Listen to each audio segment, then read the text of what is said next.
Hello students, welcome to your social class. Today we are going to start a new chapter in the political science book of class 10th. The name of the chapter is power sharing. As the title suggests, we will understand the importance of power sharing, sharing the power in the democratic system. Before coming to the text part of the chapter, we will have an overview of this chapter. With this chapter, we resume the tour of democracy that we started last year. That means in 9th class, you have read many things about democratic system, its importance, its benefits, etc. Now we are continuing the same thing further in this class also. We noted last year that in a democracy, all power does not rest with any one organ of the state.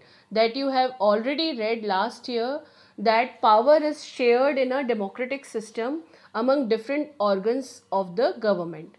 An intelligent sharing of power among legislature, executive and judiciary is very important to the design of a democracy.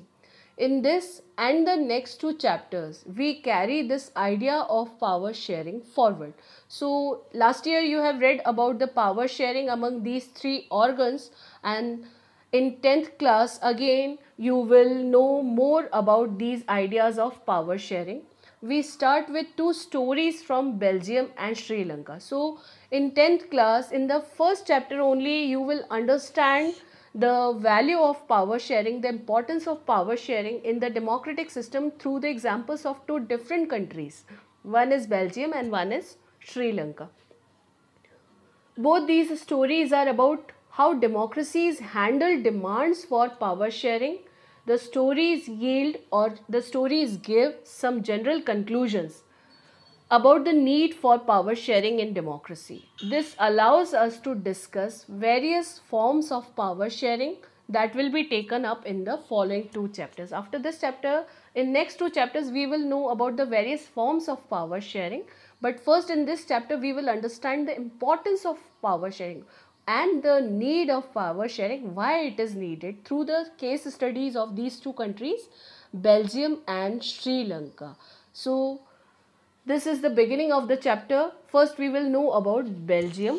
Before starting, there is a question given here. I have a simple equation in mind. This is a student's question. It may be your question also, that sharing power equals to dividing power, weakening the country. Why do we start by talking this? By talking of this. So, through this question, you can solve your confusion that sharing the power does not mean weakening your power. Sharing the power in democracy makes the country more efficient in its working system and give better results. So we will start with the case study of Belgium first. Belgium is a small country in Europe, smaller in area than the state of Haryana. So in the beginning only we come to know that this is a very small country, smaller than one state of India, Haryana. It has borders with Netherlands, France and Germany. It means its borders are attached from all four sides, one with another country, Netherlands, France, Germany, and one is Luxembourg also, which is not given here.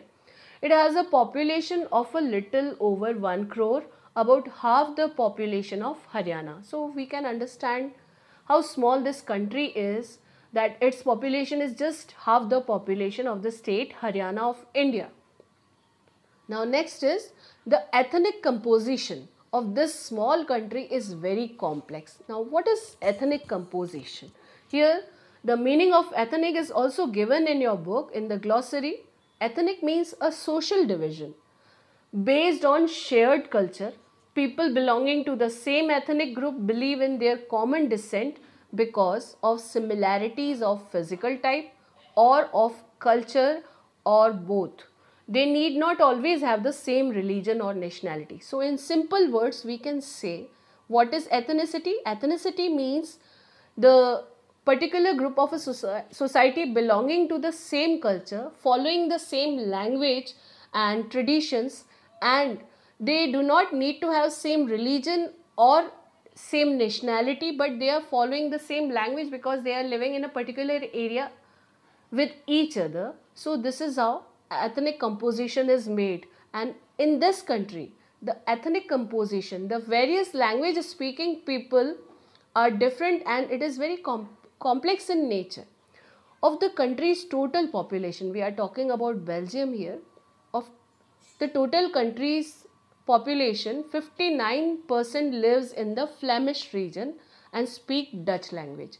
So among the total population of Belgium, 59% people speak Dutch language and they live in Flemish region, and another 40% people live in Wallonia region and speak French. Remaining 1% of the Belgians speak German.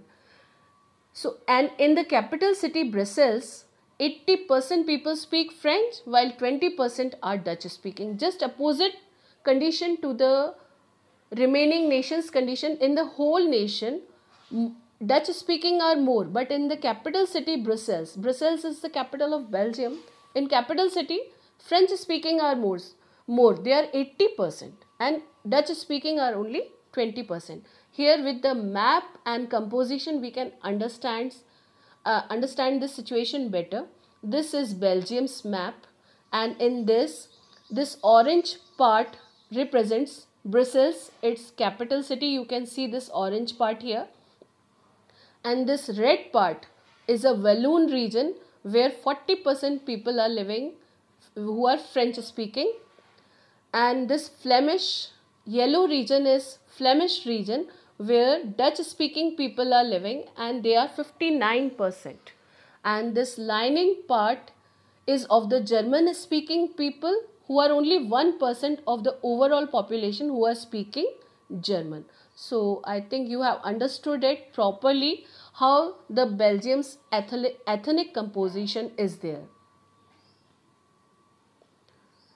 The minority French-speaking community was relatively rich and powerful. This was resented by Dutch-speaking community, who got the benefit of economic development and education much later. So another fact about Belgium is that French-speaking are, although in the whole country, is a minority community. They are less in number than the Dutch-speaking, but comparatively they are richer and more powerful.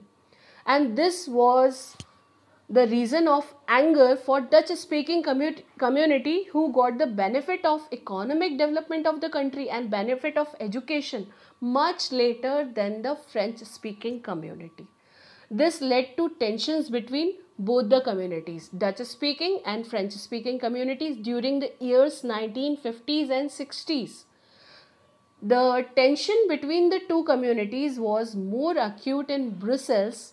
Brussels presented a special problem. The Dutch-speaking people constituted a majority in the country, but a minority in capital city of Brussels. So what is the problem of Brussels, the capital city of Belgium, is that although in the whole country Dutch-speaking are more, but in Brussels French-speaking are more than Dutch-speaking. So this is a special kind of problem presented here. Here the Dutch-speaking constituted minority number, so the problem arises again of the power sharing.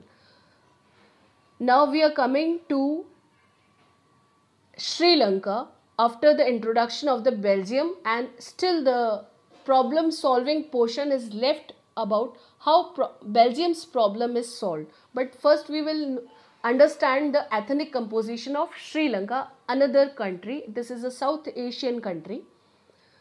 Let us compare this to the situation in another country. Sri Lanka is another island nation. This is an island nation. It is surrounded by water from all sides, just a few kilometers off the southern coast of Tamil Nadu, India. So it is in the south part of India, and it is a South Asian country.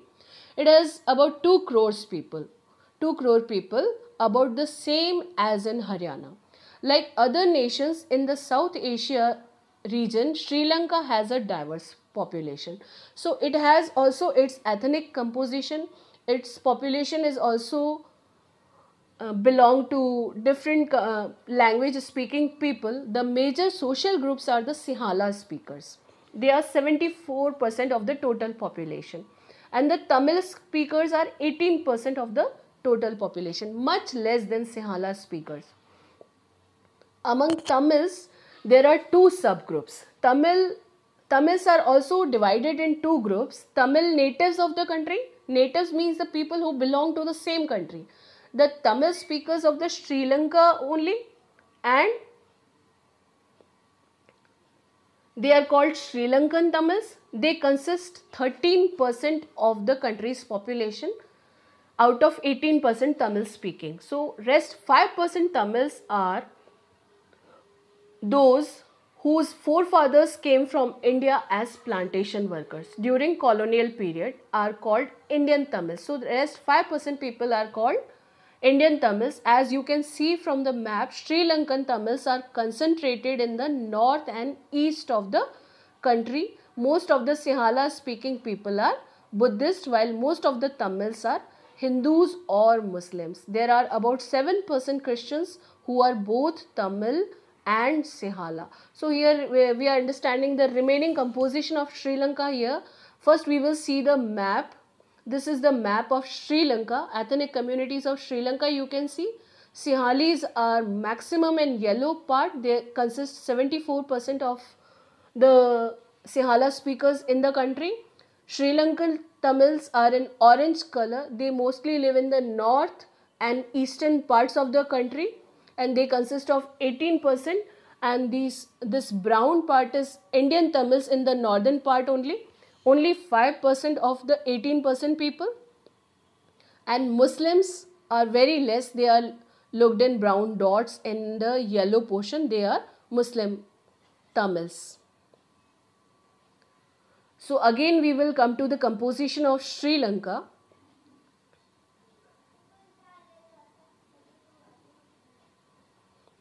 As you can see from the map, Sri Lankan Tamils are concentrated in the north and east of the country. We have seen in the map, most of the Sinhala speaking people are Buddhist. They belong to Buddhist religion, while most of the Tamils are Hindus and Muslims both.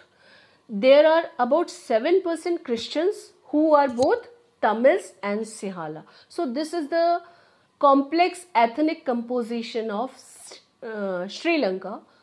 This is all for today.